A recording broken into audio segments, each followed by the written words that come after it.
ഇതെവിടെയാ?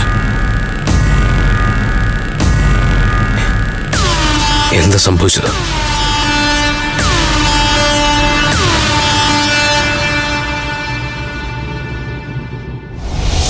Sir, ഞാൻ തിരിച്ചു വിളിക്കാം. ഇപ്പൊ ഇതൊന്നും പറയാൻ പറ്റുന്ന ഒരു മാനസികാവസ്ഥയിലല്ല.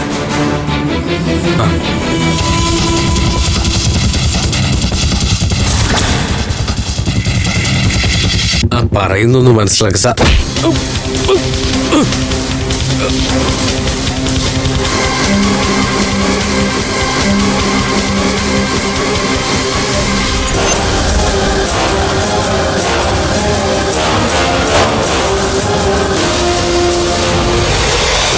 പഞ്ചരത്നത്തില് എന്തായിരിക്കും സംഭവിച്ചിട്ടുണ്ടാവുക? അമൃതയെ പോലീസ് അറസ്റ്റ് ചെയ്തിട്ടുണ്ടാവുമോ?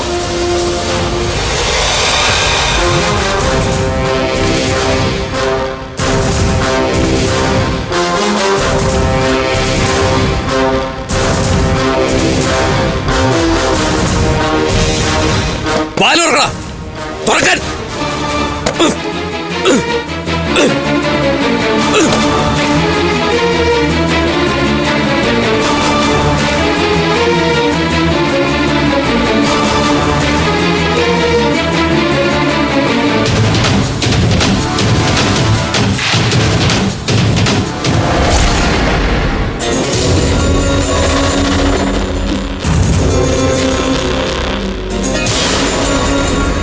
കുടിക്കേ. വേണ്ട, ഞങ്ങളെ കുറെ വെള്ളം കുടിപ്പിച്ചല്ലേ, കുടിക്കേ. കുടിക്കടി.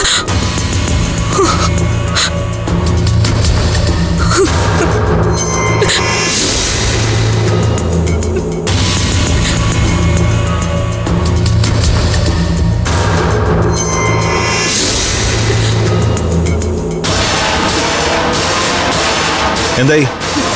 ഇവളുടെ വായിന്ന് എന്തെങ്കിലും മുഴുവത്തിൽ വീണോ?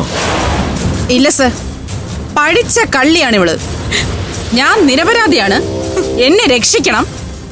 ആരോ എന്നെ ട്രാപ്പിലാക്കിയതാണ്. ഈ 3 കാര്യങ്ങൾ റെക്കോർഡ് ചെയ്ത പോലെ പറയുന്നതല്ലാതെ മറ്റൊന്നും ഇവളുടെ വായിന്ന് വീഴുന്നില്ല.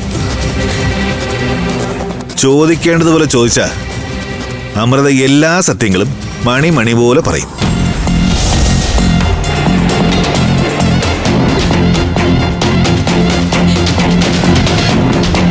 പറയും. അമൃത അച്ഛൻ ചന്ദ്രസേനെ അവസാനമായി കണ്ടതെന്നാണ്? ഹോസ്പിറ്റലിൽ വെച്ച്.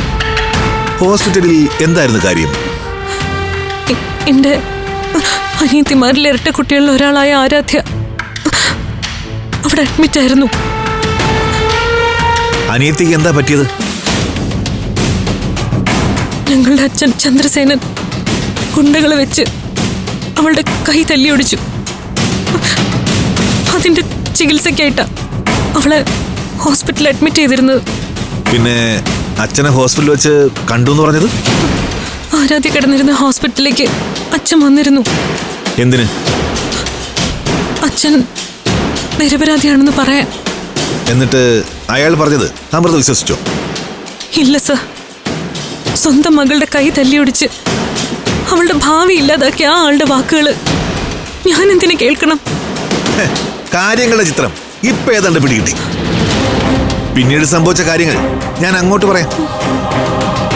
ആശുപത്രിയിൽ വെച്ച് മക്കളെ കണ്ട് തന്റെ നിരപരാധിത്വം തെളിയിക്കാനായി എത്തിയ അച്ഛൻ ചന്ദ്രസേനെ നിങ്ങൾ അവിടെ വെച്ച് പരസ്യമായി ആക്ഷേപിച്ച് ഇറക്കി വിട്ടു. അപമാനം സഹിക്കവയ്യാതെ അയാൾ ആത്മഹത്യ ചെയ്യും എന്നാണ് നിങ്ങൾ വിചാരിച്ചത്. ഫ്ലവേഴ്സിൽ 2 പുതിയ പരമ്പരകൾ. വീട്ടിലെ വിളക്ക് എല്ലാ ദിവസവും രാത്രി 8:30 ഫ്ലവേഴ്സിൽ. മഹാലക്ഷ്മി എല്ലാ ദിവസവും രാത്രി 9 മണിക്ക് ഫ്ലവേഴ്സിൽ.